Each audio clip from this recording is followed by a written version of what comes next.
بسم اللہ الرحمن الرحیم۔ بانگ درا یوٹیوب چینل میں خوش آمدید۔ دیکھتی آنکھوں سنتے کانوں تمام احباب کو السلام علیکم۔ سامعین محترم، اسلامی ٹچ کی سیریز کے عنوان سے میں نے اپنی گزشتہ اسلامی ٹچ کے عنوان سے جو ویڈیو شیئر کی تھی،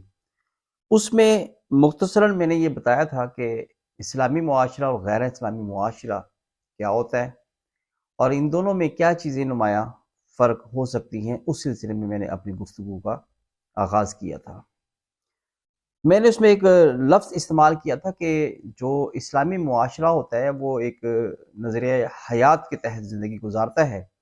جبکہ جو غیر اسلامی معاشرہ ہوتا ہے وہ نظریہ ضرورت کے تحت زندگی گزارتا ہے۔ نظریہ ضرورت وہ وقتی زندگی ہے جو بظاہر ہمارے سامنے ہوتی ہے، میں نے یہ اس کا تفصیل آپ کو حضرات کو سامنے رکھی تھی، اور نظریہ حیات وہ نظریہ ہے جو یہ زندگی، قبر کی زندگی اور آخرت کی زندگی جس پہ ہر مسلمان کا ایمان ہے، اس سے متعلق وہ نظریہ پیش کرتا ہے۔ میں یہاں پر اسی گفتگو کو تھوڑا سا پھیلاتے ہوئے آپ حضرات تک کچھ چیزیں شیئر کرنا چاہتا ہوں کہ غیر اسلامی معاشرہ جو نظریہ ضرورت کے تحت زندگی گزارتا ہے اس کا مطلب کیا ہے، اور اسلامی معاشرے کے جو باشندے ہیں وہ نظریہ حیات کے مطابق جو زندگی گزارتا ہے اس کا کیا مفہوم ہے۔ میں نظریہ حیات کے حوالے سے اسلامی اور غیر اسلامی معاشرے کا پہلا جو حصہ ہے وہ یہ جو موجودہ زندگی ہے ہماری، جو اس وقت ظاہری زندگی ہے، اس کے حوالے سے کچھ باتیں عرض کرنا چاہوں گا کہ نظریہ ضرورت اور نظریہ حیات میں کیا فرق ہے۔ نظریہ ضرورت وہ ہوتا ہے کہ جو صرف اپنی ضرورت پوری کرنے کے لیے سامنے رکھی جاتی ہیں چیزیں، کہ ہماری جو وقتی ضرورت ہے وہ پوری ہو جائے، وہ کسی بھی طریقے سے ہو۔ اور نظریہ حیات وہ ہے جو زندگی گزارنے کا نہ صرف ضروریات کو پورا کرنے کا درس دیتی ہے بلکہ ضروریات کو کس انداز میں پوری کی جائے اس کا بھی درس دیتی ہے۔ نظریہ ضرورت یہ ہے، مثال کے طور پہ میں آپ کو سمجھانے کے لیے ایک مثال دے رہا ہوں کہ ایک غیر مسلم کو پیاس لگی، اس نے گلاس میں پانی لیا اور پی لیا اور گلاس رکھ دیا۔ وہ بائیں ہاتھ سے پیا ہو یا دائیں ہاتھ سے پیا ہو، وہ کھڑے ہو کر پیا ہو یا بیٹھ کر پیا ہو، اس سے اس غیر اسلامی معاشرے کے فرد کا کوئی کنسرن نہیں ہوتا۔ وہ سمجھتا ہے کہ پیاس لگی پانی پیا اور بس بات ختم، بھوک لگی ہے کھانا کھائیں پیٹ بھرے اور بات ختم۔ جبکہ نظریہ حیات جو ہے نا، اسلامی جو معاشرہ ہے،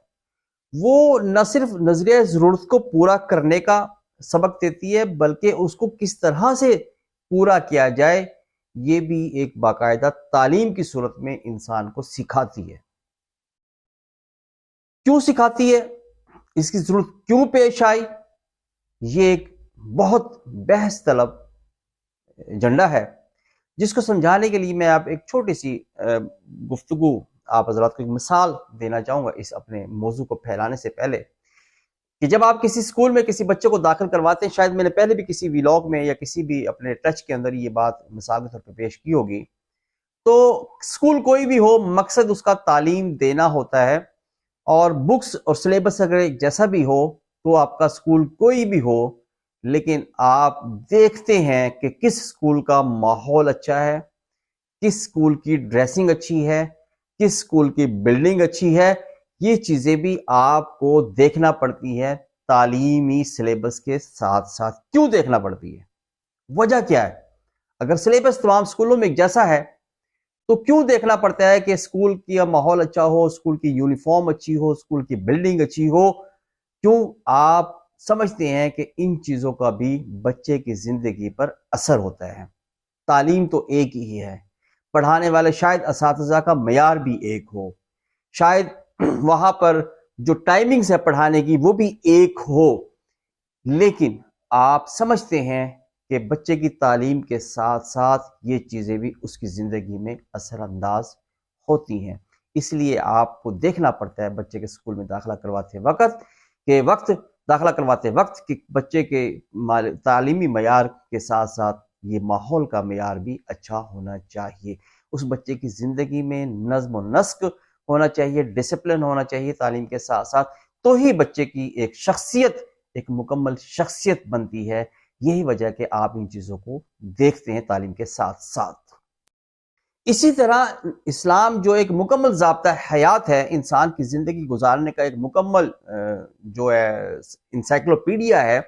وہ جب انسان کو کھانے پینے کا حکم دیتا ہے کہ کھاؤ پیو، اپنی صحت کے لیے اچھا کھاؤ اور اچھا پیو، تو وہاں پر یہ درس بھی دیتا ہے کہ کس طرح کھاؤ تو کس طرح پیو۔ یہ اسلامی جو ہمارا معاشرہ ہے، جو اسلامی تعلیمات ہیں، وہ انسان کو صبح پہلی آنکھ کھلنے سے لے کر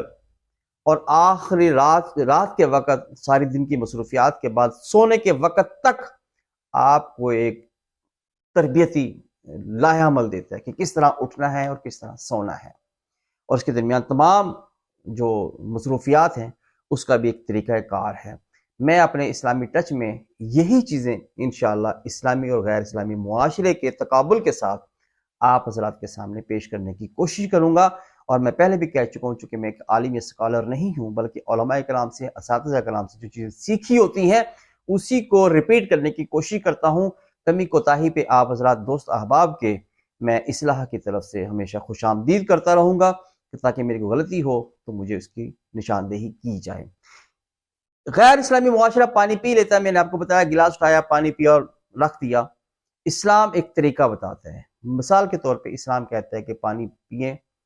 دائیں ہاتھ سے پئیں، بیٹھ کر پئیں، اور پانی کو بغور دیکھ کر پئیں،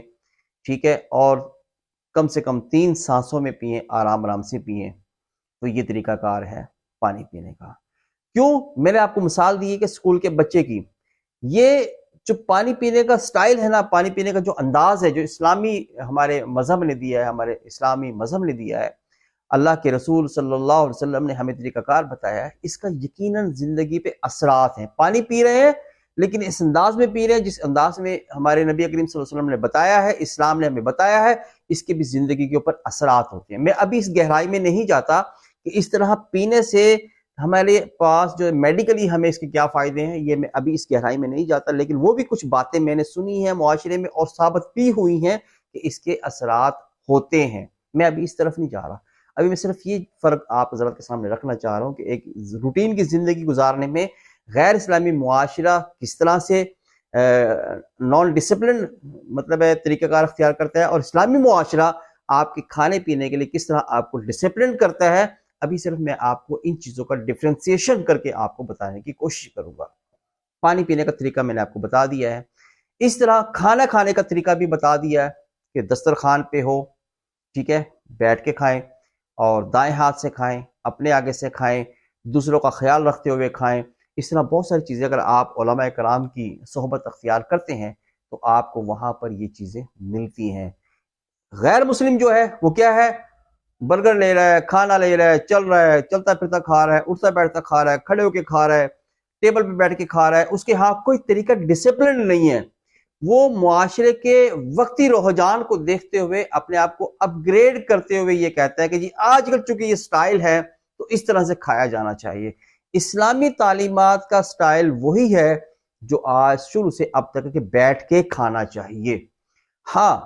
اب یہ بھی تھوڑی سی مطلب تبدیلی ضرور آ گئی ہے کہ اب نیچے دسترخوان کی بجائے اب ٹیبلز پہ بیٹھ کے، کرسی پہ بیٹھ کے کھا لیا جائے، لیکن بیٹھ کے سکون سے کھایا جائے، چلتے پھرتے گدوں کی طرح، جانوروں کی طرح نہ کھایا جائے۔ اسلامی تعلیمات یہی دیتا ہے۔ اس کے بھی زندگی کے ساتھ ساتھ انسانی جسم پر، انسانی صحت پر گہرے اثرات مرتب ہوتے ہیں۔ وہ کیا ہے وہ بھی میں نے آپ کو بتایا کہ انشاءاللہ آگے چل کر اس کی بھی تفصیلاً گفتگو ہوگی۔ تو سب سے پہلا آج کے جو ویلاگ میں آپ حضرات کے سامنے رکھنا چاہ رہا تھا وہ یہی بات تھی صرف کہ غیر اسلامی معاشرہ کھانے پینے میں کسی ڈسپلن کا پابند نہیں ہوتا۔ اسلامی معاشرہ کھانے پینے میں ایک ڈسپلن کی تعلیمات دیتا ہے۔ انشاءاللہ آگے چل کر اسی پر تفصیل سے بات ہوگی۔ آپ حضرات سے میری وہی درخواست، پرانی درخواست، آخری جو چند سیکنڈ میں لیتا ہوں، تو آپ حضرات سے اسی امید پر درخواست کرتا ہوں کہ آپ میری اس درخواست پر عمل کرتے ہیں کہ میرے اس چینل کو لائک کریں، سبسکرائب کریں اور بیل کے آئیکن کو پریس کریں، اور اپنے دوست احباب، رشتہ داروں کو اور ملنے جلنے والوں کو، تمام واٹس ایپ گروپس جو آپ کے پاس ہیں، فیس بک پہ جو گروپس آپ کے پاس ہیں، ان تک میرے اس چینل کو فارورڈ کریں، اور دوستوں سے ذاتی طور پر درخواست کریں کہ میرے اس چینل کو لائک کریں، سبسکرائب کریں، بیل کے آئیکن کو پریس کریں، تاکہ میری ویڈیو آپ حضرات کو زیادہ سے زیادہ دوستوں تک، احباب تک پہنچ سکے۔ اجازت دیجیے، ملتے ہیں انشاءاللہ العزیز جلد ہی اسلامی ٹچ کے اسی عنوان کو آگے لے کر چلتے ہوئے، تاکہ گفتگو میں تھوڑا سا